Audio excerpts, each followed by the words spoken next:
liberal ini saudara. Apa sekali lagi? Kapitalisme liberal. Clear. Satu ya, selesai. Kita case kedua, minyak goreng mahal langka. Kemarin pernah sampai Rp24.000.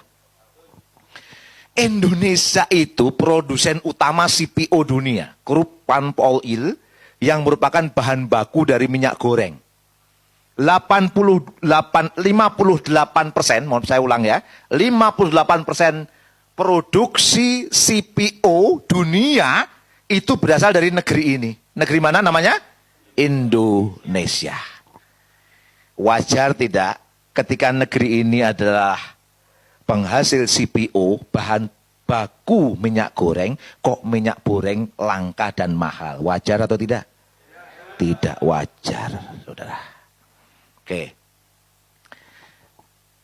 Data yang saya dapatkan, bahan baku CPO untuk makanan domestik, termasuk di dalamnya minyak goreng, tahun 2021 itu lebih dari 8 juta ton produksinya.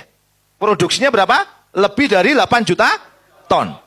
Sementara konsumsi minyak goreng itu hanya 2,7 juta ton. Saya ulang ya, produksinya 8 juta ton. Kebutuhannya hanya 2,7 ton. 2,7 juta ton. Lebih atau tidak kira-kira? Lebih atau tidak? Kalau minyak goreng langka aneh tidak saudara? Kalau minyak goreng mahal aneh tidak saudara? Inilah penyebabnya. Apa itu? 49,2%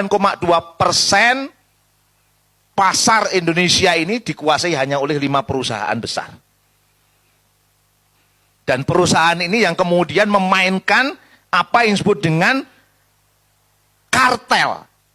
Mereka saling kerjasama untuk mematok harga, untuk memainkan harga. Dan kartel ini adalah pola-pola yang memang akan terjadi dalam sistem kapitalisme liberal, saudara. Pertanyaan saya, di mana Pancasila? Kartel kapitalisme liberal. Sekali lagi, di mana Pancasila? Kami bertanya betul soal ini, Pak. Apalagi ini yang menarik lagi. Program biodiesel. Biodiesel. Jadi negara sedang ingin mengembangkan energi terbarukan katanya. Maka mereka mengembangkan program biodiesel. Ternyata program biodiesel inilah yang menjadi salah satu pemicu naiknya harga CPO. Dan mendorong harga minyak goreng itu menjadi naik. Kenapa? Karena pengusaha diduga memprioritaskan program biodiesel karena menawarkan dapat insentif. Jadi mereka cenderung dibawa ke biodiesel, sementara untuk minyak goreng disingkirkan. Kenapa? Karena biodiesel dapat insentif. Pertanyaannya, insentif itu untuk siapa? Penulis buku Kekuatan Oligarki dan Orang Kuat dalam Bisnis Biodiesel, Ferdi Hasiman, itu mengungkapkan, salah satu inti persoalan yang terjadi dalam program biodiesel itu terdapat pada sisi pembagian kuota yang menunjukkan terjadinya kolusi, dia bilang. Kenapa kok kolusi?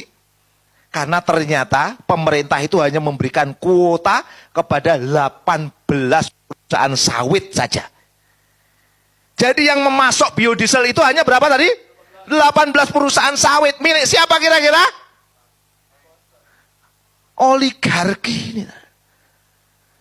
Yang mengatur kartel, pola-pola kartel ini tadilah mereka yang menguasai pola ini tadi. Adil atau tidak, saudara?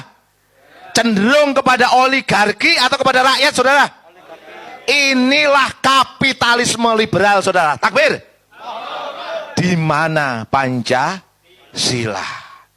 Saya terus terang ingin menyampaikan hal ini kepada saudara Ketua BPIP, juga saudara Jokowi, saudara DPR, ya, kemudian juga kepada Ibu Megawati Soekarno Putri.